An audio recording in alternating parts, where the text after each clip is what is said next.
Hello, everyone.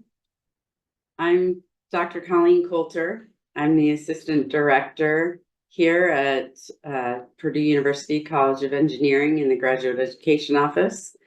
And I'm here to speak with you about graduate school and tips for a strong application.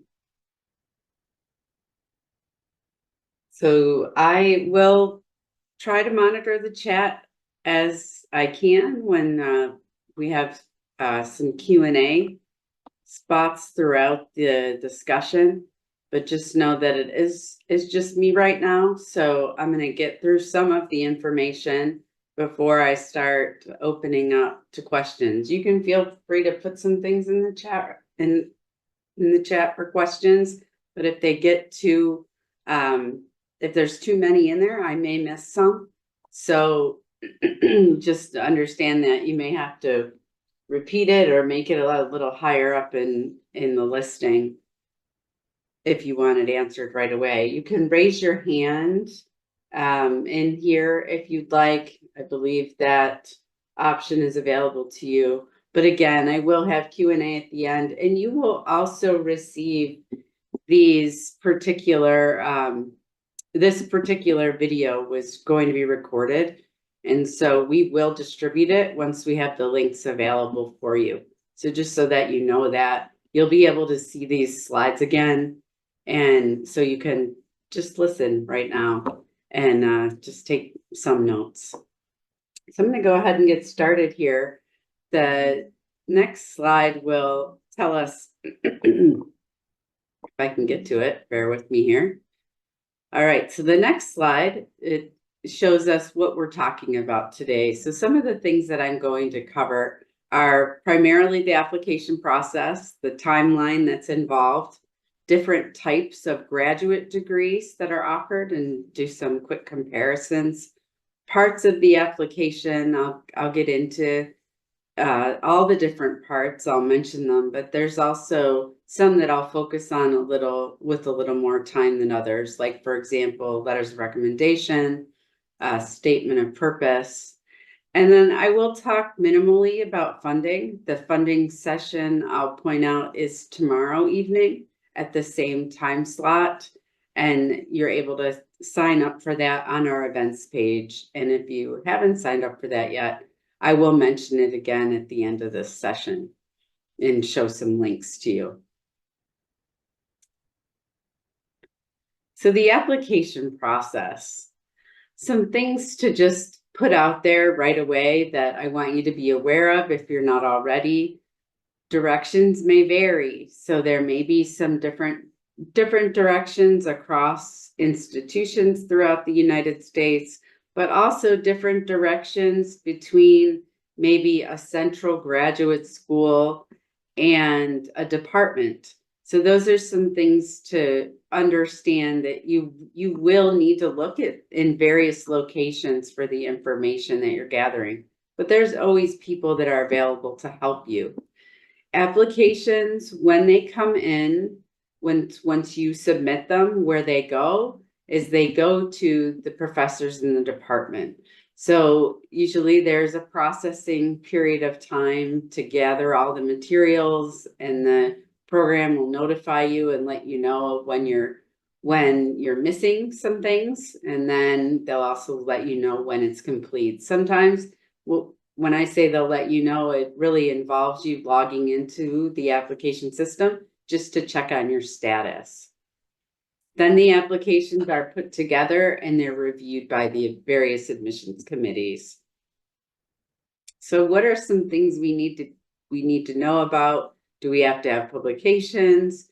Do we have to take standardized exams like the GRE? Do we need experience? Do we need research experience? Do we need other types of experience? What are some of the things that we'll need? The final decision here at the university, at Purdue University, is sent by our central graduate office, which is located in our provost office here in the college, or here in the university. So usually what will happen is you'll get a recommendation for admission, And then the final decision will come from someone else. It's just a quality control thing that's usually done at most institutions. The review and admit process may take months, so be prepared for that. So if you have a deadline of November 15th, it's normal for you to hear from the institution maybe in January. Now, some institutions may respond within a month, but it really depends on the volume they're working with, and how quickly their faculty can review. So it could take, anywhere between January, if you submit between November and December, and then you may not hear until anywhere between January and March. So that's if you were applying like now in the fall, if you're applying for fall 2025. So that's the general timeline that I'm working with throughout this webinar and that I'll be talking more about. So an application is only complete when all the pieces of the application have been received. So if there is a piece of your application that, like say a transcript, an official transcript that hasn't gotten there, or an examination score that hasn't gotten to the university, usually there will be no review until everything is there. So you want to make sure that you are, double checking within your application system to see your status and how things are moving along. And if something is missing, that you are able to address it in a timely fashion. Watch the deadlines. Again, those even vary within an institution. I know there are some institutions that try to have at least somewhat similar deadlines for their programs. And you will see most fall deadlines will be anywhere between November and December. But it does take you doing some digging around to make sure that you get the right deadline for the right program. Check minimum requirements. So there's sometimes, when I say that, there's sometimes minimum scores that you have to have even to be considered like for the first tier of review. So for example, the graduate school may have a requirement that you have an average score of a 3.0 in GPA and 3.0 out of 4.0 in grade point average terms. Now we are aware that internationally there are equivalencies for that, but that some of you have GPAs or grade point averages that are out of a much larger number, like 8 or 10. So we are aware of that. But there may be minimums. There may be minimum standardized examination scores. Just be aware that there's minimum requirements at institutions. So the timeline, I mentioned that briefly just a moment ago, that the timeline we're working with here is what we consider to be the most common entry term, which is fall, which means that students come in August and they're applying for that now. So many of these deadlines are actually in November or December. And so say you're ready to apply to graduate school now for fall 2025, then this is the timeline you'd be looking at for some things that you want to make sure you're doing in September and October. So here you want to take standardized tests, write your essays. When I say write your essays, that means draft them, have people review them, revise them, and so on. Request letters of recommendation now. Request transcripts. So these are some of the things that you can start doing now to prepare for that submission deadline, which may seem like it's far away, but there's a lot of preparation that is involved here because you're not just depending on yourself, you're depending on other people too, to get some of this information in for you.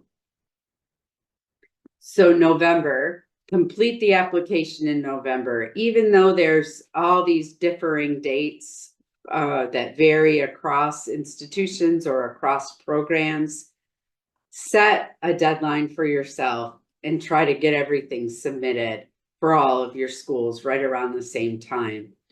It'll make your life a little less crazy. Complete the application in November, remind your recommenders, and I say remind your recommenders every couple weeks or so from the time that you request a recommendation from them. Verify your completed application is received before the deadline. So again, be checking the system where you usually get a username and a password, be revisiting that system to check it out and see that for sure your application is there. I see a question that if we submit our documents early, will we get a decision early? Generally, no. Usually decisions won't start to happen until the deadline has passed. Many programs begin making decisions though in January, between January and March. So those decisions will come in stages for sure. But all of the programs may ask you to accept an offer or make your decision about your offer by April 15th. That's a pretty standard deadline across institutions. Most adhere to that April 15th deadline. So what is the difference between, I mentioned a graduate school, a graduate office, individual school graduate offices? Well, they're all different points of contact for you. And so Purdue University actually has a graduate office in the provost's office, and there they will help you with the actual application. So they manage the online application system and they officially grant the admission. Now, the college graduate office, which is where I'm coming from. So I'm from the College of Engineering and I'm in the graduate education office. And so I'm a liaison between the graduate school, which handles just the general application system, and then the individual school graduate offices. Like, for example, if you're applying to mechanical engineering, the mechanical engineering office has a graduate faculty chair and a graduate administrator that'll both help you with the admissions requirements and with understanding the status of your application. And if for some reason you need more assistance, you can always contact me and I can get you in touch with the correct administrators.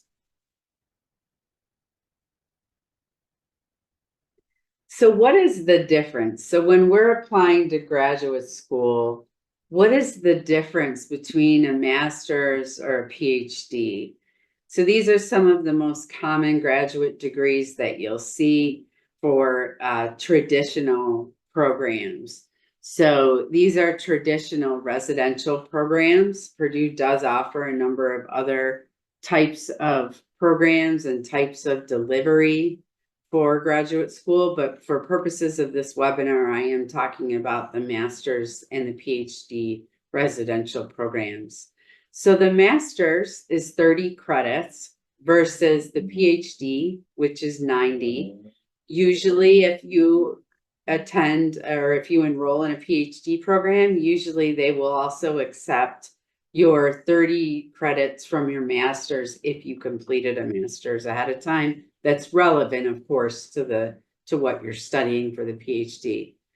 So a master's, we have a couple of different kinds in the residential programs, and that's thesis, which involves research, or non-thesis, which is courses only. The master's is 1 to 2 years, and this is an average, it's approximate. And then the PhD is around 3 to 5 years after the master's. So it depends on if you've come in with the master's degree or not in the relevant area of study. Now, when you go for a master's, you may be looking to gain knowledge of a specialization or a way of working with a specific tool. You may want to end up in some sort of management position or some research. The master's definitely will open doors there for you. Now, the PhD, you may end up in careers in research and development, something in leadership. It will also open up doors in academic positions, but I think it's important to note that the PhD also will open up higher level industry positions. I always like for students to understand that the PhD is not only for academic positions, it's definitely a requirement for a number of different academic types of engineering positions that you could attain, but it also opens up doors for those higher level management positions, research positions in industry or government too. So parts of the application, and yes, I just mentioned here, yes, I am providing the recording to those of you who are attending this webinar. I will send a link once it's prepared. It takes a little while for us to get the actual link, just for processing times.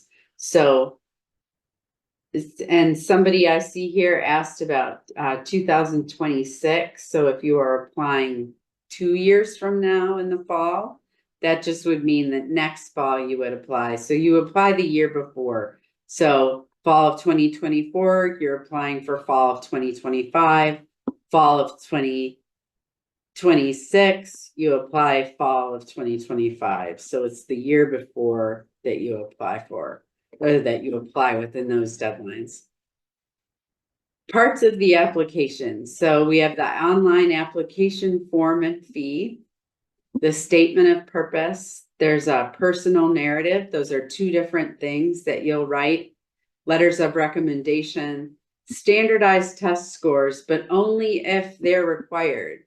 So you'll need to look to see what the program actually requires, because there are some programs that leave GRE as optional. TOEFL or IELTS for international students that have attended institutions outside of the US that have a first language other than English. Grade point average, transcripts, previous work experience, research experience, activities, and a resume or a vita, which we often refer to as a CV. Now, some of this information here can all go into a resume, but it could be that in a fielded application, you may have to answer some of these things separately as well, and then still attach your resume. Resume, use that as a way of really showing your timeline, your progress, your leadership, anything you want to really utilize to tell your story. Graduate application fee waivers exist. So fee waivers exist for a number of the different prospective student events that we provide you opportunities to attend. And what happens is you get put on a list that we submit to the graduate office, and then you're given a fee waiver. I'll talk a little bit more about that at the end as well. So standardized tests, this slide is just some different types of standardized tests you may be asked to take. These are just some of them, but again, keep in mind that not every program requires GRE or GMAT or other types of standardized exams. English proficiency is a standardized exam as well. Again, it's that if it's applicable to you. The GPA, transcripts, and diplomas. So the transcript is the official list of your academic history, right? So you have to provide transcripts from every institution of higher education that you've attended. So keep that in mind. You'll need to have your name on the transcript should match the name, the spelling, and the order in which it's presented on your application. So you want to try your best. Now, of course, we know that sometimes people's names change for whatever reason, and you'll just want to let the administrator know that if it varies wildly from the name you've put on your application. And the reason for that is not just that we need to know that it's you, but also the administrators in charge of processing your applications need to make sure everything goes to the right file. So when I mentioned GPA earlier, that in the United States, it's often out of a 4.0 scale. Now I know that varies. Our admissions committees know that is different in a number of other countries. And Purdue is known for it being one of the most international public universities in the United States. So we do have students from all over the world, and we review applications for students from all over the world. You like to use that scale just to let you know the range of what is expected, because the graduate school or the graduate office sets a minimum score of a 3.0. So, and if you don't have that, then there's other steps that have to be taken to see if you even can be considered for a program. So letters of recommendation here. Letters of recommendation generally come from a professor. They recommend you to the graduate program. They're recommending you to the admissions committee. And recommendation letters may include not only a letter request, but there may be a form that the application requires you to have the recommender fill out. So this is something when you ask your recommender and they say, sure, I'm happy to recommend you, make sure you tell them, for this school, they require a form in addition to the letter, and make sure that your recommenders understand all of the things that they are expected to submit to the institution.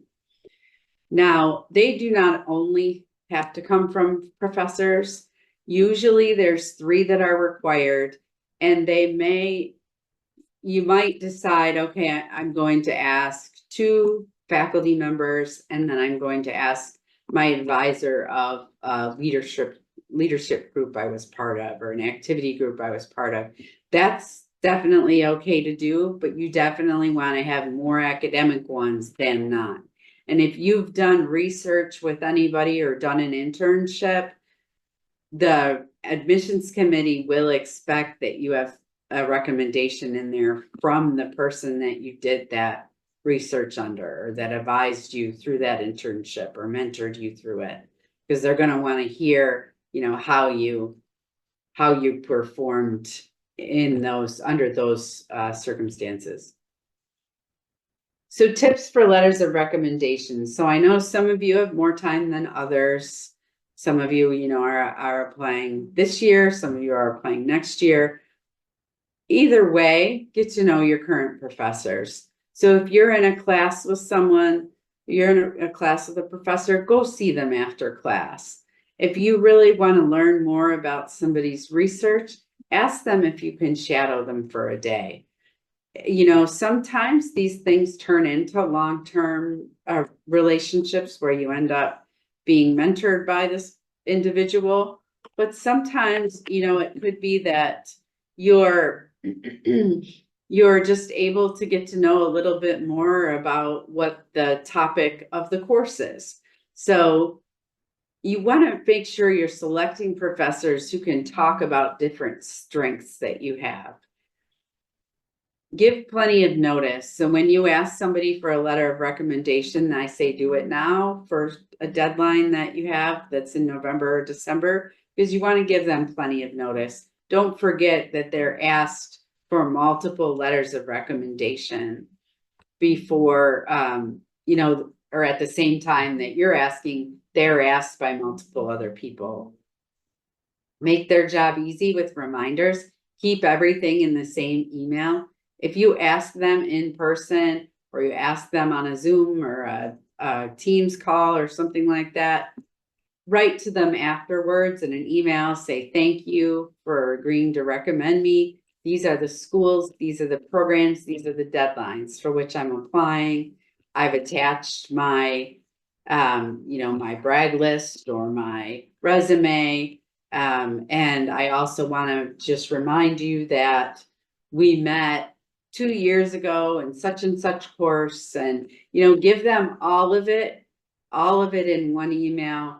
And then a couple weeks later, forward that to them and just say, hey, I'm just giving you some reminders, about the letters of rec that you're writing for me. And I just wanted to pass this along to you again. It's not annoying. You don't need to worry about that. It's just really helpful. I so appreciate it when I get those reminders from students when I need to give their letters of recommendation. So follow up. Again, I just mentioned meet in person, meet on the phone or a video call, make an appointment with them. I want to talk to you for a half an hour about something, or for 30 minutes. And I want to talk to you about graduate school or my plans for the future.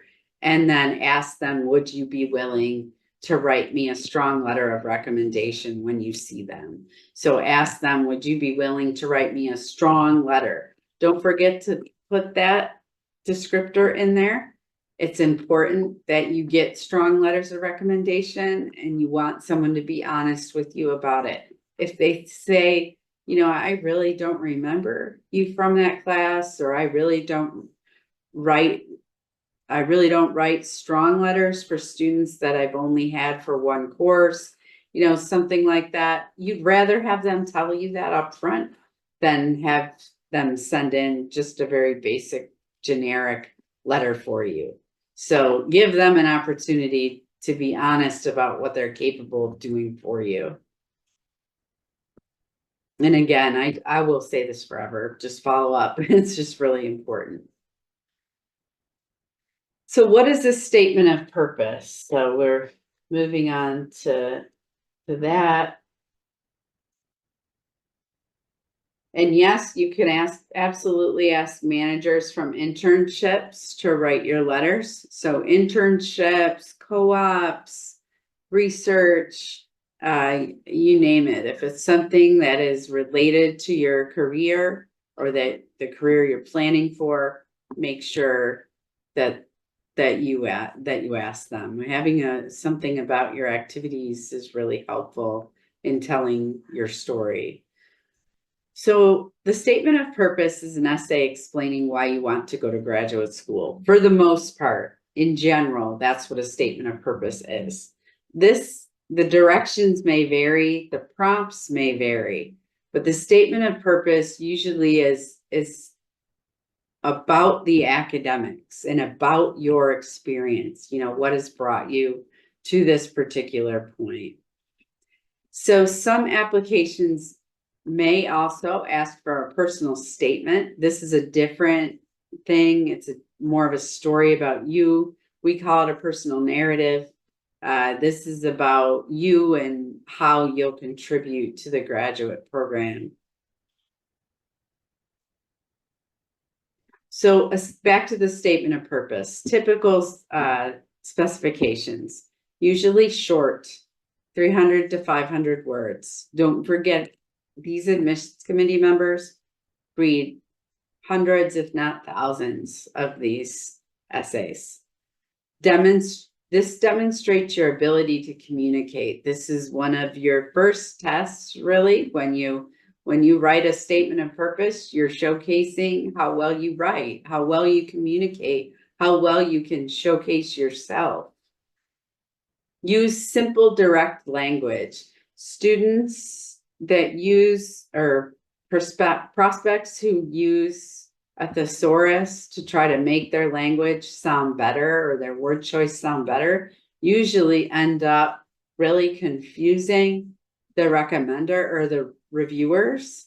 And the reason they end up confusing the reviewers is because a lot of times those thesaurus, like when you're picking a synonym, the word doesn't totally work with the sentence. And so you end up kind of hurting yourself. Just be yourself, communicate as best you can, and explain, why are you pursuing graduate study? Why are you picking Purdue? What are your research interests? What experiences do you bring to the table? What are your career goals or any special circumstances that have brought you to this point?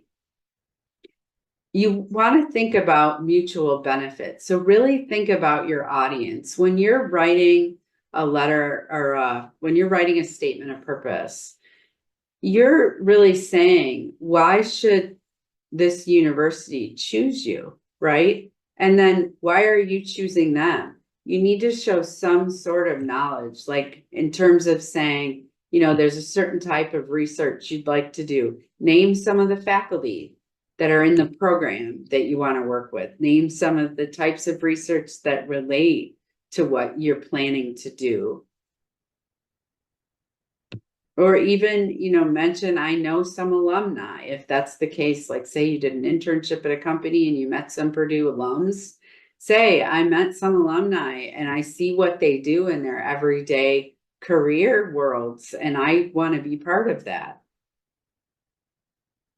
So answer these questions when you are writing a statement of purpose, or at least start thinking about these. I always tell prospective students when I meet with them for webinars like this or for smaller group discussions where I talk about applying to graduate school, start writing now and just keep some paragraphs for yourself that you can then pull from later to answer various questions on applications. So for example, what have you done and what did you learn from it?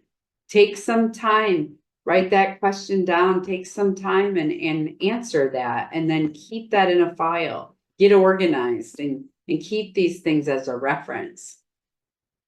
What are your future plans for this degree? So if you're going to go on and get this PhD degree, what are your career goals? Do you want to become a leader in some sort of industry? Do you want to go on and be a researcher? Do you want to teach? Talk about those things.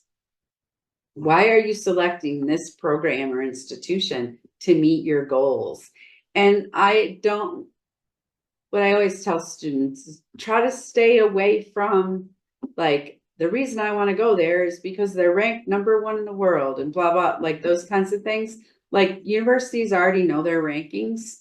I always tell students, and that may sound kind of harsh, but what I want you to do is really think about why this program.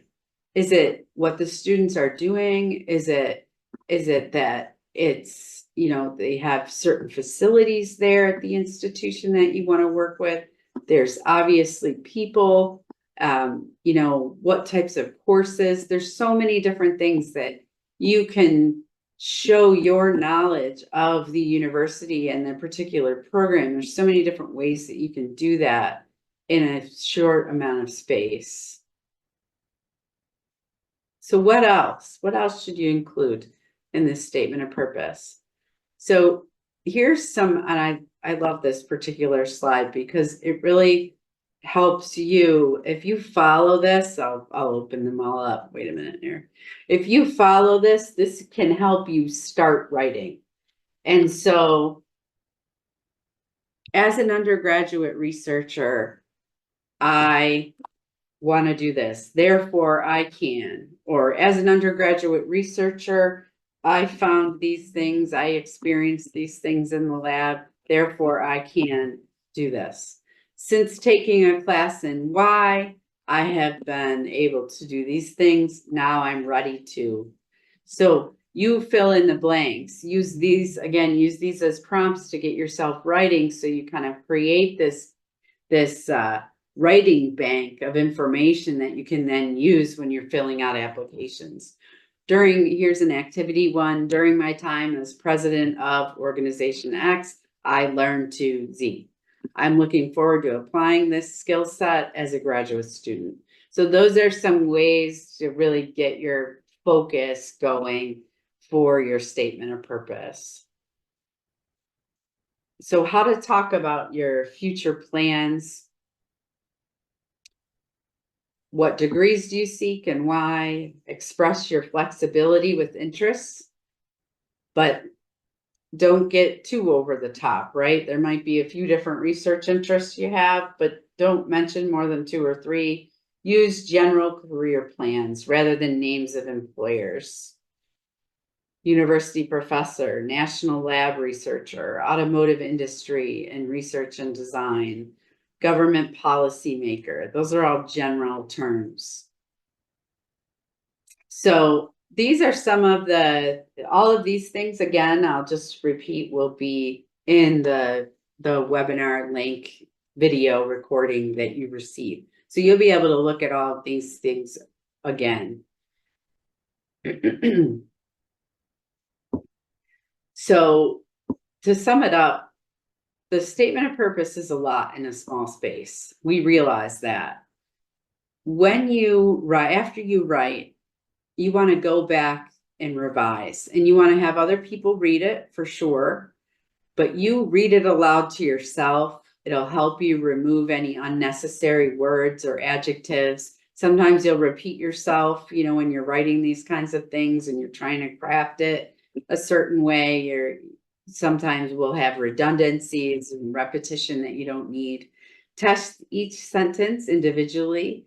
Is it important? Look at every sentence and say, do I really need that in there? Does that really sound like my voice? Proofread and have someone else read it.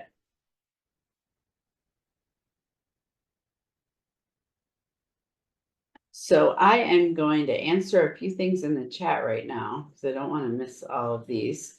This is a good question. For the folks applying to PhD programs, the Purdue Aero and Astro Engineering School asked to have one of the faculty commit to being a PhD professor. How does this work? Yes, that is true. Some programs will say we cannot recommend you for admission until you have a faculty member that has agreed to work with you. Now, that can happen at various stages. If you're just starting to put your application together, we don't expect you to also contact faculty right at this moment. What we recommend is get your application materials together, get it submitted, show you're serious about the program, then contact some faculty that are in the program and ask them if you can talk with them about their research. Tell them what you're interested in. Be specific. Say, I applied to Aero and Astro at Purdue because of these things. It looks like this is the research being done in your lab. I'd like to learn more about it. The other thing that you can do is always contact your administrators. The chair of the graduate committee and the administrative contact that is listed on each of the program websites, and this is pretty standard across U.S. institutions. There's some sort of administrator that's appointed to deal with a lot of the admissions side of things and the processing side. And so that person can help you get in touch with faculty if you're having a hard time getting in touch with them. But also there will be other events, like some programs will have interviews to help you find faculty to match. And some programs will just say, you know, start reaching out and let's see who you find. So you'll have other periods of time too, where you'll be able to meet people at events. You might know someone through one of your professors. Like there's all different kinds of ways. So professionals presenting at professional association meetings or going to professional association meetings as a student representative can be really helpful. So there's a lot of different ways to get to know faculty. But how that works is you get to know somebody and then they say in your recommendation letter or in your recommendation for admission, they'll say you're, you know, admitted to such and such program. You're assigned to this advisor. This is who you work with on this project. So it may be that explicit that in terms of who they assign you to. So there are some programs, and you can ask the administrator if it's not clear on the website. There, go ahead and ask the administrators if you're required to have a faculty match. And there will be various ways for you to be able to do that. So I see someone asked, are we applying for fellowships in a separate application? So usually no, if it's internal. Now, not, I will say at Purdue in the College of Engineering, when you apply to the programs, you're considered for a certain amount of funding that is within the program. So you're by applying to the graduate program, you're automatically considered for a whole pool of assistantship and fellowship funding. But there is other funding beyond that, right? So some students come in with what we call external funding that's external to the university. So somebody might come in with something from, say, the National Science Foundation or Fulbright or something like that. And so they may bring some of their own funding with them. Those kinds of external fellowships, you need to apply for those usually at the same time or even further in advance from when you start applying to the program. So that is something that only the external funding sources determine all the criteria for that. But long story short, at Purdue, when you apply for the College of Engineering graduate programs, you are considered. It doesn't mean you'll definitely get it, but about 70% of our students are fully funded by the university, which that means that they have a stipend and they also have their tuition paid. Now, those students are usually doing research. So they're either in a master's research track. Remember, I talked about the master's thesis. So they're either doing a master's thesis or they're doing a PhD. Mostly, I will say, within that 70% of students that are funded, it's those students who are doing research because they're doing work. There are other fellowships that don't require any work. They require, obviously, your academic work and good academic standing. But they have a different, I generally talk a lot about assistantships that will require some like 20 hours or what we call half-time work within a program. This could be teaching, it could be an administrative position. There's all different types of assistantships. And again, we'll go more into that tomorrow evening during the fellowship or the funding talk that Dr. Beagle will be providing. So start early. I'm just going to mention that again. And if you're unsure about your career goals, or if graduate school is for you, you're doing the right thing by being here right now, for sure. But continue to pursue your resources and talk to as many people as you can. Participate in upcoming events. So you're here right now. This is the Purdue Application Tips event or webinar. Grad school funding is tomorrow evening. You can find all this information on our website for prospective student events in Purdue Graduate Engineering. You can snap this particular QR code and it'll take you straight to the application or straight to the upcoming events page. I have another slide that's about our graduate showcase. If you're not signed up for that, that's a virtual event where you're able to actually meet faculty and students from Purdue Engineering, and that's a 2-day event. And then this is in person here at the university this Thursday. So graduate showcase. I just wanted to put a slide in here for this. This right now is become really active. We already have thousands of people that have signed up to attend. It is free. It comes with a grad application fee waiver. And again, it gives you that opportunity to talk with faculty in program specific sessions, also to go to panel sessions that are synchronous, but then there's a number of asynchronous sources that you will have access to through our event platform. So you can register at Showcase by just going to engr.purdue.edu/grad showcase. So believe in yourself. This could be you. Be doing research, doing work at Purdue University College of Engineering.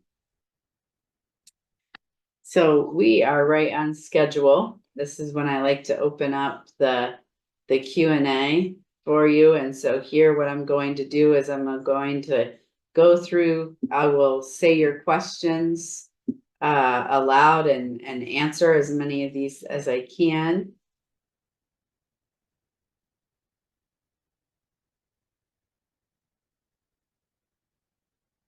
Let me see here. So do we need to mention the faculty name in the process if we don't know any faculty when we submit the application?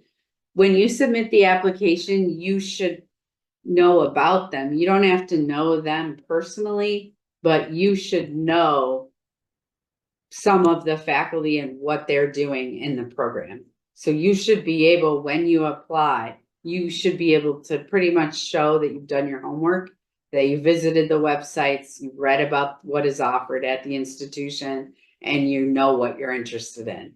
So you need to take the time to go through carefully through all these different websites, which we know is a lot of work, but you need to do that in order to be able to show that you really know what you want.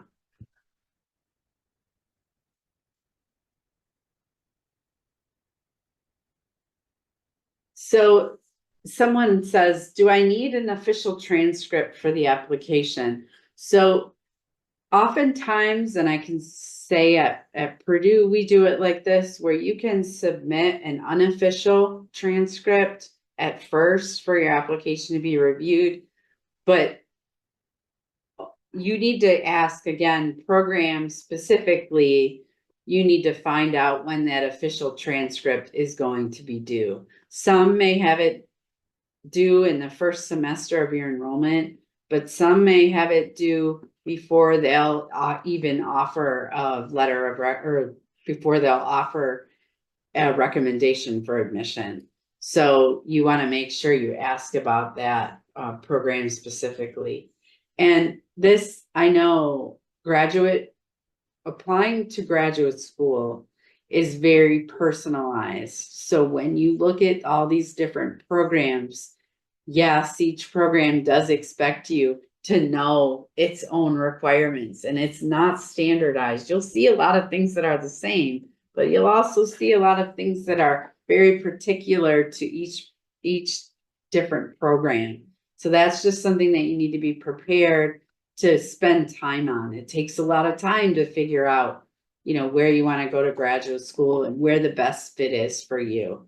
But that's a good thing, because you want to be in a program that's right for you. You want to be in a program that you can complete. You want to be able to show, when you submit your application, you're showing the faculty that you're somebody who can commit to this and complete. They need to know that, because it's important to us in our programs that we get students that want to be there and that really want to see it all the way through.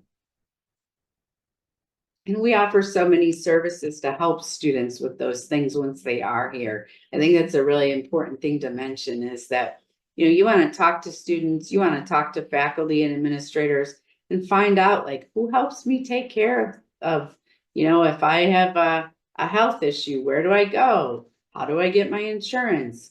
Where is there something fun to do so I can take a break? Where do graduate students go to, go to have journal clubs, or are there certain associations that people will help me join? All kinds of questions you want to ask about. This is your life, right? So you want to make sure you're going to be happy and that you're going to be successful. Will the timing of when we submit our application affect our chances of admission? The main way it'll affect your chances of admission is if you miss a deadline. So don't miss a deadline. you can't be late because there's a ton of other people that will have done it on time, right? And so you definitely lose your footing if you don't. You definitely can miss out if you miss a deadline. For 2026, when is the time to apply? Again, it's 2024 now to apply for 2025. In 2025, to apply for 2026.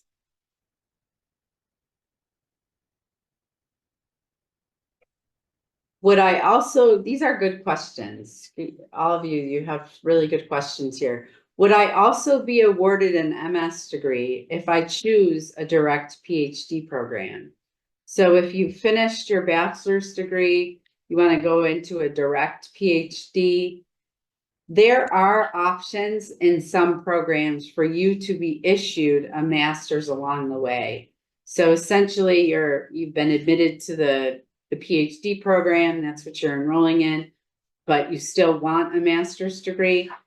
Again, that's something that you want to talk to the specific program about to find out if they do that. There are a lot of programs that do issue a master's along the way and have a mechanism for you to do that. But you just need to make sure, if that's something that's important to you, that they have that mechanism in place. What does it mean for a degree under master's first, under PhD degree? I'm not sure I follow that. I'm not sure I follow that question. If you want to know more about the PhD degree category, if you're somebody that put that in the chat, write a follow-up, because I'm not totally clear on what you're asking. So could you explain the difference between the statement of purpose, between the statement of purpose and the personal narrative in more detail, and whether every college requires both? In the United States, most institutions will now have those two things. So the statement of purpose is your academic story. Why do you want to be part of this particular program for your, how does it fulfill your career goals? What are you, is there a certain skill set you're trying to gain? Academics. Personal narrative is more about you as a person and how your own, like, say, leadership skills or your ability to collaborate, your experience working in teams, those kinds of things you can talk about in the personal narrative that gets more like about you and how you will contribute to a particular program.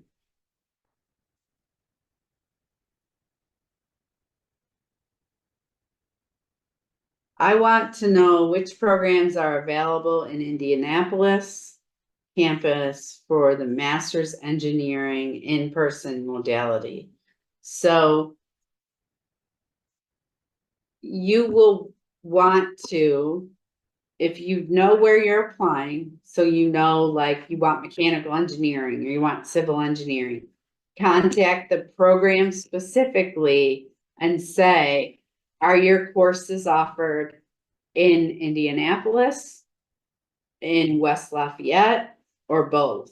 Which some of them are both, some of them really vary. So once you know what program you want, just ask them and they'll be able to tell you where their courses are held. What is the difference between the master's first and the direct to PhD when it comes to applying for a PhD? So if you're in a master's program, you can enroll in a master's program and get a master's, and then decide, oh, I think I'd like to go on for the PhD. So then you would have to apply. Say you enroll in a master's program at Purdue. You can enroll in that master's program and get that master's degree and also apply to move on to the PhD. Just means you have a master's. You could also have a master's from a different university and then apply to a PhD program. Now, a direct to PhD, what that language refers to, and I can see why that can be kind of confusing. A direct to PhD would mean you don't have a master's. Now, I know in some countries that doesn't make any sense, but in the United States, generally what happens is you get a bachelor's degree first, then you get a master's degree, and then you get a PhD degree. So if somebody got a bachelor's degree and said, I just know I want to be in a PhD program, that would be a direct to PhD. So they got to skip the master's.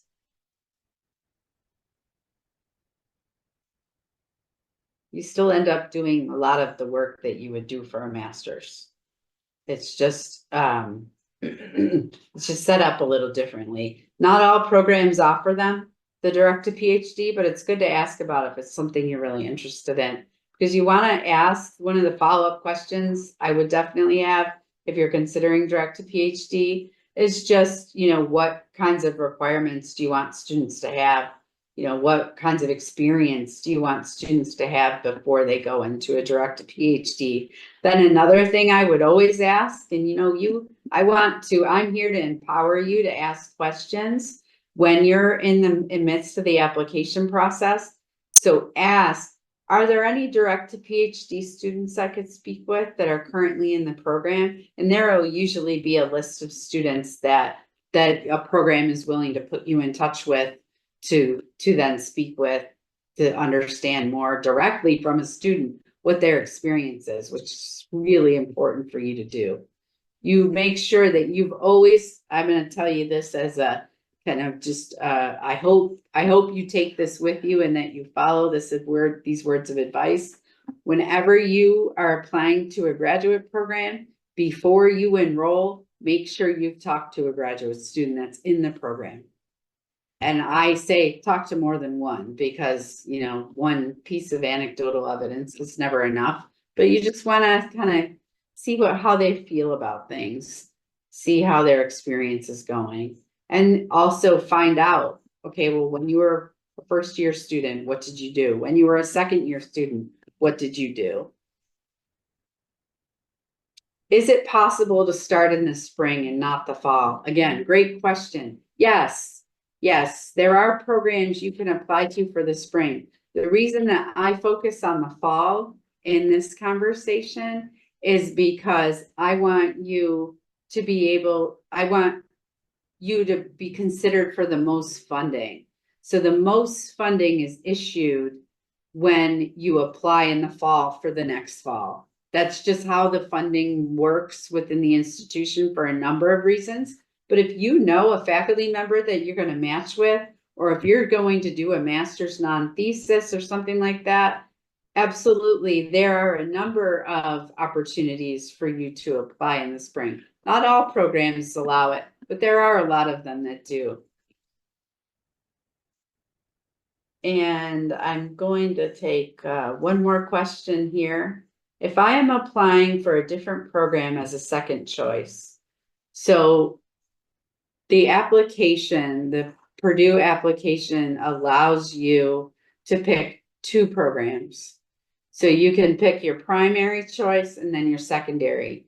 Usually what happens is the primary reviews first, and then it goes on to the secondary. So they usually don't have your materials at the same time.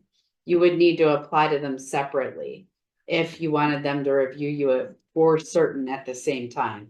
If I'm applying for a different program as a second choice, would it affect my application if I mention that in my statement of purpose? Because I will mention my research interests and the professors I would love to work with, and I have to specify the department as well. They're not going to hold it against you that you're interested in another program. So much of engineering is interdisciplinary that they're not going to hold that against you. But I would keep it, when you write an essay, I would make sure that there's some sort of connection, like say, between the departments. There's a lot of interdisciplinarity. Like say you are applying to aero and astro, but you're also applying to mechanical. There's a lot of connections there. So make sure that you connect them, but they are not going to hold it against you that you have additional interests. They know you're competing for this spot. So you're going to apply to different places and to different programs. So the TOEFL requirements will be listed on the graduate school website, and they'll be listed with the application. You can also, I always tell students, you can just Google it, Purdue graduates TOEFL score requirements, and then you'll be able to see all of that information there regarding the TOEFL. It does expire.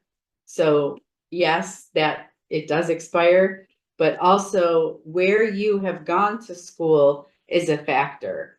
And so you'll want to make sure you look at that list of countries that you can be from or have studied in order to exempt you from the TOEFL. So make sure you look at those. So no, the English proficiency test is not required for countries where English is the first language. And that list of countries, again, is with the graduate school application. So you can Google that for Purdue and you'll be able to see that list. And we are at time. So you will hear from us. We will send the link as soon as we can process that. You have my information, my contact information.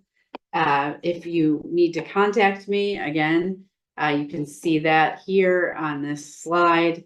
And I will also say, once again, go to our events page, look and see if there's anything else that is applicable for you that can help you. But it's been a pleasure talking with you. Your questions were awesome. And I look forward to seeing you back as an applicant to Purdue University's College of Engineering. Bye, everybody.